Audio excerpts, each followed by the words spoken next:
Montana Territory, 1883. The wind cut hard through the valley, stinging with dust, and the memory of winter when she staggered off the train and collapsed face first onto the cracked wooden platform of the Red Rock station. She had not eaten in 2 days. Her lip was split, one eye nearly swollen, shut her dress torn at the hem and her boots scuffed to ruin. But it was the way her hands trembled that made the station master step back. She looked like a woman who had run from hell, ma'am. He asked, but she did not answer. Her knees buckled and she dropped just like that, too. Bruised to stand, it was the cowboy who caught her Yates. O'Connor had been leaning against a fence rail waiting on a shipment of fence wire. He saw her fall before anyone else moved in. 2 long strides, he was there. He dropped to his knees beside her, slid his arm under her back, and lifted her like she weighed nothing more than a feather caught in a breeze. Her head slumped against his chest. Her breath was shallow, her skin pale beneath dirt and bruises, but she was breathing. "Where's the doctor?" Yates barked toward the station master. "Town's 4 miles off. Closest dock is out there. I'll take her." Yates did not ask permission. He carried her to his buckskin mare, nestled her carefully in front of his saddle, and rode hard toward town. Her dress was soaked with sweat and dirt. Her body was too thin, and her wrists were marked with bruises that told a story no one should ever have to live through. She woke once on the ride, just long enough to flinch when his arm shifted too close. "Easy," he said soft. "You're safe now."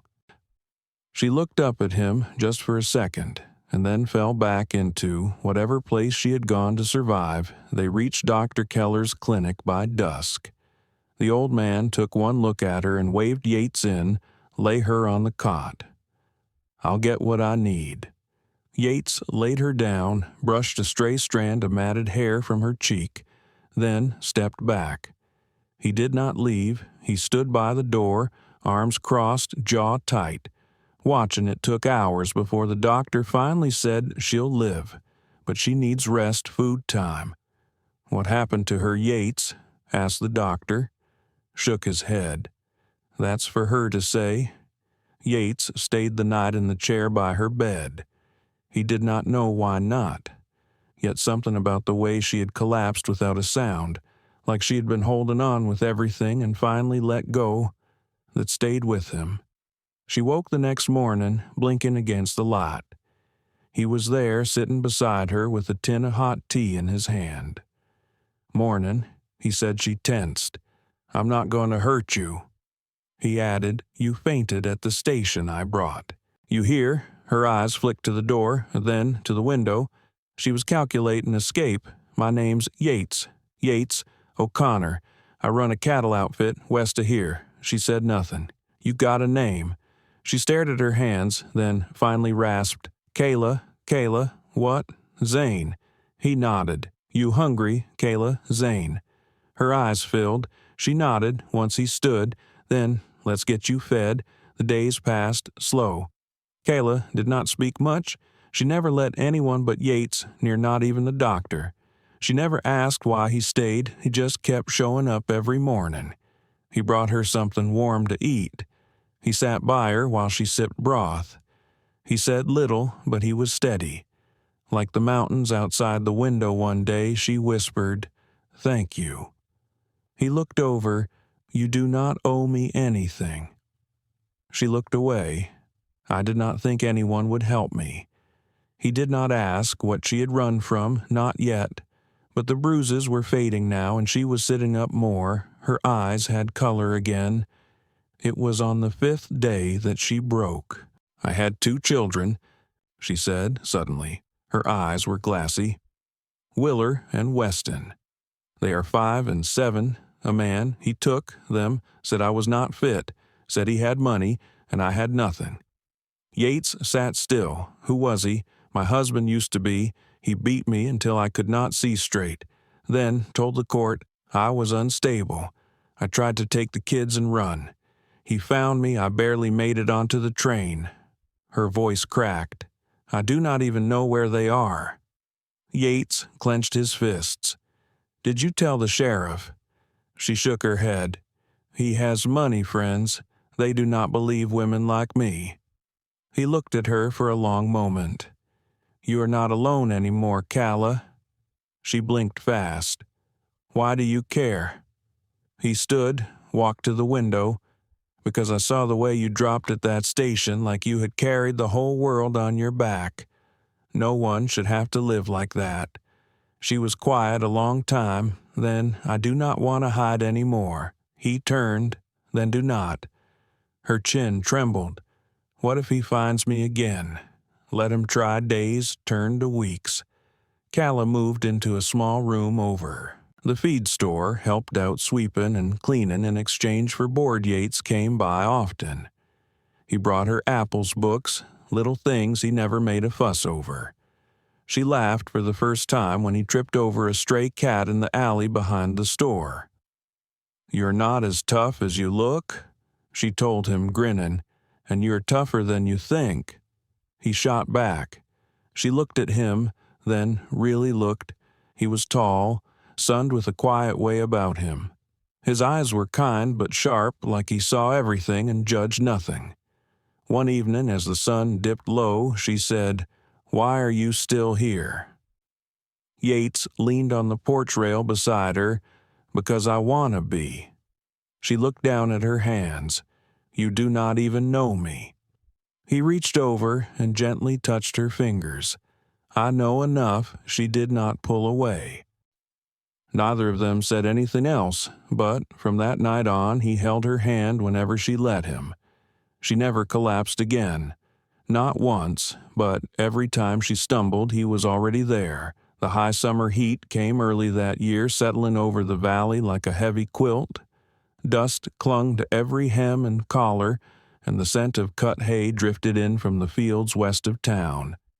Days stretched long and quiet, and Calla began to move through them with a steadier step she had taken to walk in the back trails near the river in the early mornings before the store opened. It was quieter there, cottonwoods lining the banks, the sound of water soft over stone. She carried a borrowed satchel with bread and cheese, and sometimes she sat near the bend where the deer came to drink. Letting the minutes pass without speaking to anyone, she found him there. One morning, crouched beside the creek rock, coaxing a splinter from his palm with the tip of a pocket knife. "You always this early?" she asked, not quite smiling, but close. Yates looked up without surprise, only when the cattle don't need chasing. She set her satchel down and perched on a flat stone. "You working less now?"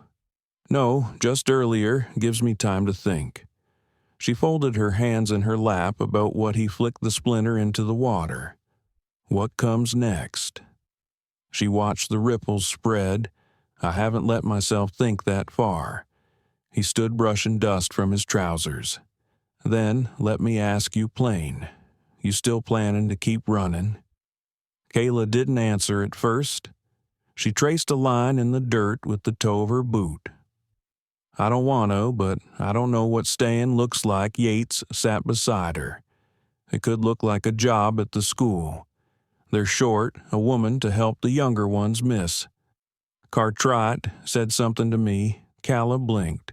"She doesn't know me. She knows what you've done since you got here. I don't know anything about teaching.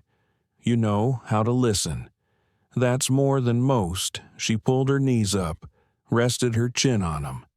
"What if I can't get my children back? I don't have an answer for that," he said. "But I know you'll never stop trying." They sat without speaking again until the sun crested the ridge. When she finally stood, she looked down at him. "I'll go see Miss Cartwright."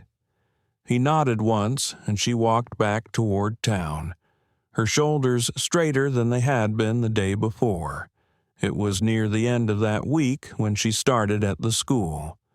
The children were wary of her, at first quiet and curious, but Calla had a way of kneeling to their level and waiting.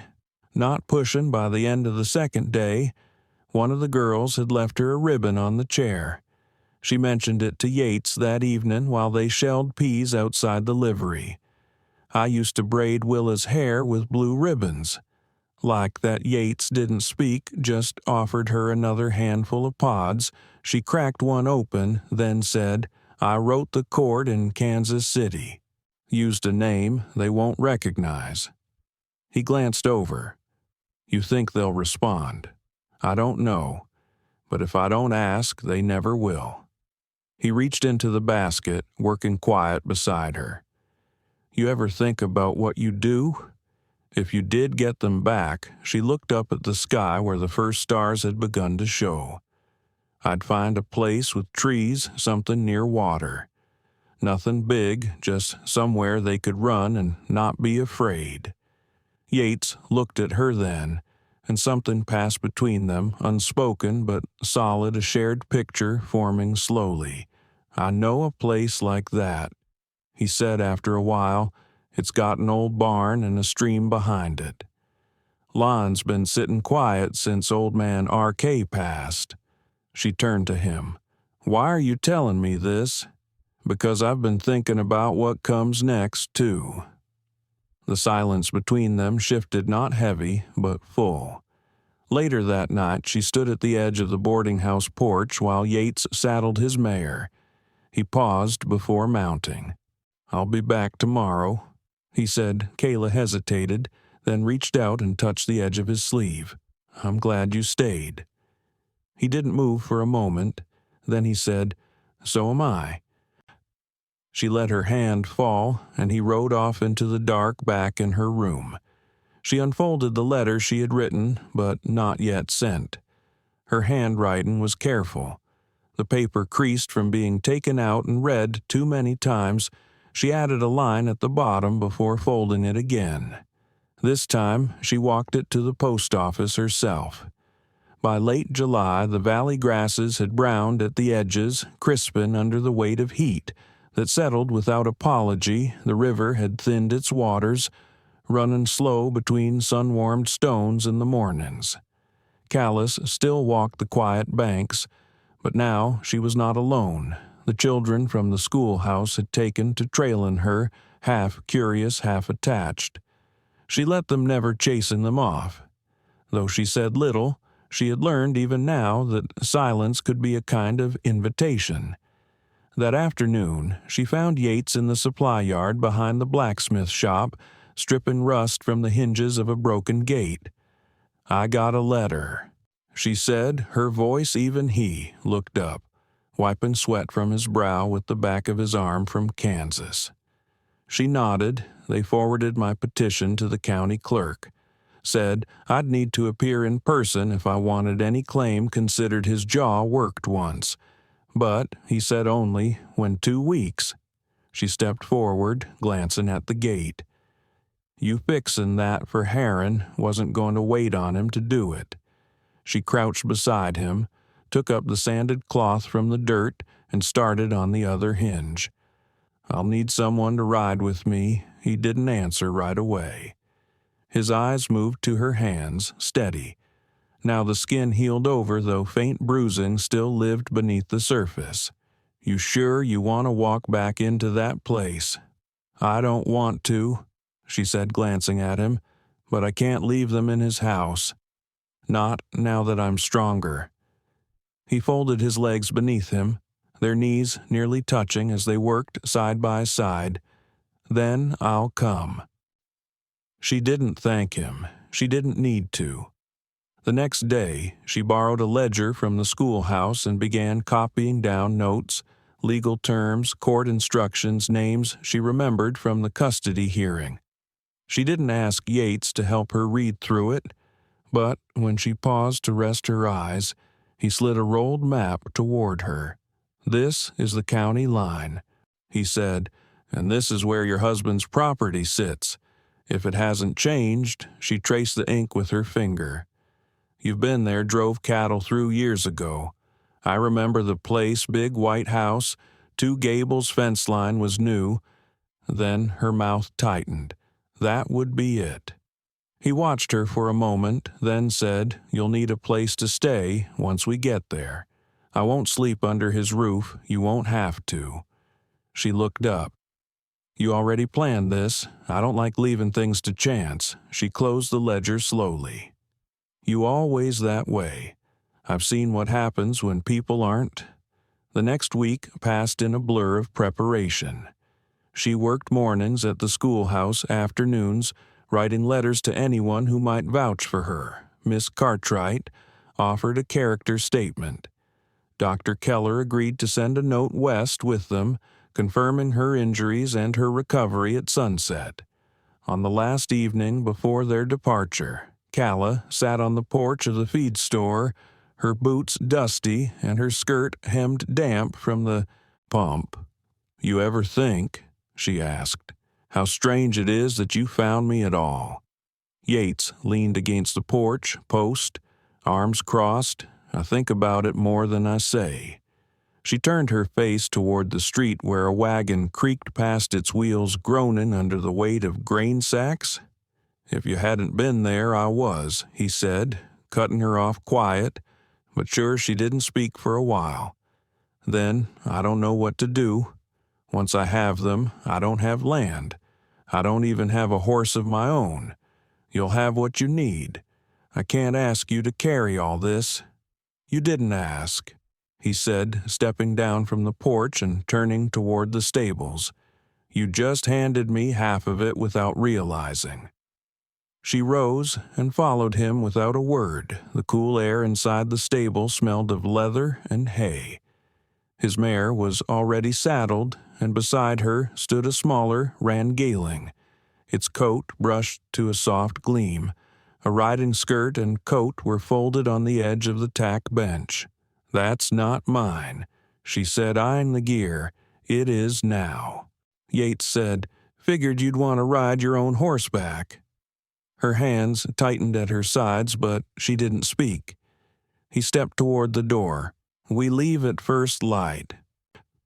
She stood there a while longer, one hand resting on the Geeling's withers, her throat too thick to speak. That night she did not sleep much. The wind pushed against the shutters, and down the street the saloon spilled late voices into the dust. She lay still, eyes open, and thought of Willa's small hand inside hers, of Weston's laugh when he ran too fast and tripped over his own feet. At dawn, she was waiting outside when Yates rode up. "You ready?" he asked. She mounted. Without answering, they rode east. The sun, rising slow behind them, casting their shadows long across the prairie, she did not look back. They rode through the low country by the second day, the land flattening into wide stretches of brittle grass, and scattered cottonwoods whined, pressing everything forward, like breath held too long. Call's thighs ached from the saddle, but she said nothing. Yates kept pace beside her, never rushing, never slowing unless she did first. By the third morning, dust clung to their clothes like a second skin. They'd passed few travelers, and the ones they did pass gave only curt nods, eyes lingering on Kayla's borrowed coat. Her jaw set sharp beneath the brim of her hat. She didn't flinch beneath their looks now. Not any more. They camped that night near a dry ravine. The fire, low and close-walled with stone. Yates handed her a tin plate and sat across from her. His boots stretched out toward the heat.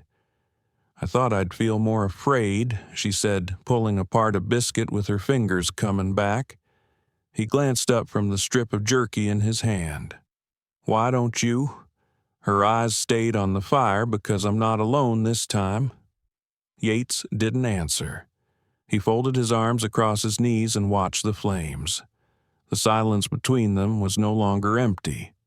She leaned back, resting her shoulders against the saddlebag. "What made you stay in Montana?" "You ever think about leaving?" "I did. Once," he said, "after my father died, thought I'd head south. Maybe see San Antonio, but I couldn't leave Ma to run the place alone, and then the herd grew, and the land got into my bones." You still have family there, just my mother. She remarried last spring, moved north to live with my aunt. Said she was tired of watching the same sun rise over the same hills. Calla pulled her knees up, wrapping her arms around them. I never had much of a place that felt like mine. Just rooms I pass through, you'll have one. She looked across the fire at him. You mean that I wouldn't say it if I didn't? The wind shifted, carrying the dry scent of mesquite. She watched him a long moment, then reached into her saddlebag and pulled out a folded cloth. She passed it to him without a word, unfolded it carefully. Inside was a faded ribbon, once pink. Now, nearly white, her fingers twitched once as she let it go. Willow wore that the day I took them. She said she dropped it in the wagon. I didn't realize I'd kept it until weeks later. Yates laid the ribbon across his palm, then folded it again, slow and careful, and handed it back. You'll put it in her hair again. Kayla didn't speak. She tucked it away and lay back on the bed. Roll, her eyes open to the stars, they reached Kansas City. 2 days later, the town had grown into a sprawl of wood and brick. The streets loud with wagons and the clang of rail cars. Kayla kept her hat pulled low. Her coat buttoned, she walked beside Yates with her shoulders squared. Not once reaching for his arm, though he stayed close enough to touch the boarding house sat near the edge of the warehouse district, a modest 2-story with thin curtains and a half-painted porch. The landau gave them a room, with 2 cots and a basin of clean water. She didn't ask questions. Callis stood at the window once the door shut behind them. The courthouse is 4 blocks from here. Well, go first thing. She turned to him. I don't want you in the room, not unless they ask. Yates nodded. I'll wait outside. She hesitated. It's not because I don't want you there. I know. Then why aren't you arguing? Because you already decided. She gave a short breath, something like a laugh, and sat on the edge of the cot. It's strange. I thought if I ever came back here, I'd feel like I was drowning. But right now, I just feel ready. Yates leaned against the wall, arms folded. You've already done the hardest part. She looked up, which is living through it the next morning. She wore the same riding skirt, but pinned her hair back, tighter, neater. She didn't speak as they walked to the courthouse. He waited on the steps while she climbed them alone, her back straight, her hands. Still, it was nearly noon when the door opened. She stepped outside, blinking against the light, and walked to him without stopping. Her face was unreadable. They agreed to reopen the petition. She said, I have to prove I can support them. Show I have a home income, a stable place. That's something the judge said. I'll need an affidavit from the person I live with, someone who can speak to my character, my work. Yates met her eyes. Then I'll give it. She pressed her lips together. It'll mean tying your name to mine. In writing, I don't care about names. She shook her head. This isn't a favor. I know that. She looked down at the folded paper in her hand. They'll send someone to verify it all. I have a month to prepare. Yates didn't hesitate. Then we'd better be home before fall home, she said quietly. He reached out, not touching her, but closed that place. I told you about the one near the stream. It needs someone who knows how to start again. She smiled. Then not wide, just enough that someone might be me. They didn't speak again until they stood at the edge of the rail yard, horses saddled, dust rising around them. Kayla turned to Yates, her voice low. I want them to grow up knowing what it means to be safe, to be loved without cost. He met her gaze. Then let's build them a life where that's all they'll ever know. She nodded, once climbed into the saddle, and didn't look back as they rode west. Not because she was afraid, but because everything she needed was already riding beside her. They returned to Montana in the soft curve. of late August, when the shadows stretched longer and the heat began to loosen its grip on the land. The journey back had been quiet, not from weariness but from something settled between them, a quiet certainty that didn't need tending with words as they crested the ridge that overlooked the valley. West of Red Rock, Callis slowed her geeling and looked down at the parcel of land nestled between the cottonwoods and the slow bend of the creek. The roof of the old Rourke cabin was dappled with rust where the tin had weathered, but the porch still stood and the barn leaned steady against the wind. "This it?" she asked, voice low. Yates nodded. "It'll need work. Roof leaks in 2 places. Fencing's gone soft along the northern edge." She turned to him. "Are we buying it or borrowing it?" "It's yours. Deed was transferred last week. I put it in your name." She blinked once, lips parted. "Why? Because you can't build something real, standing on someone else's land." Her hands tightened on the wreaths. Yates. "That's not. I know it's more than you asked for." He interrupted gently. "But it's not more than you deserve." She looked away quickly, then back toward the cabin. "I don't know how to repay something like that." "You don't," he said. "You just live in it." They spent the next weeks putting the place to rights. She sanded the raw boards of the porch with her sleeves rolled up past her elbows while he patched the roof and mended the barn doors with lengths of fresh pine. Miss Cartwright sent over a small stove doctor. Keller stopped by with a parcel of dried herbs and a worn quilt his sister had left behind before moving east each evening. They sat on the front steps and watched the sky darken over the ridge some nights.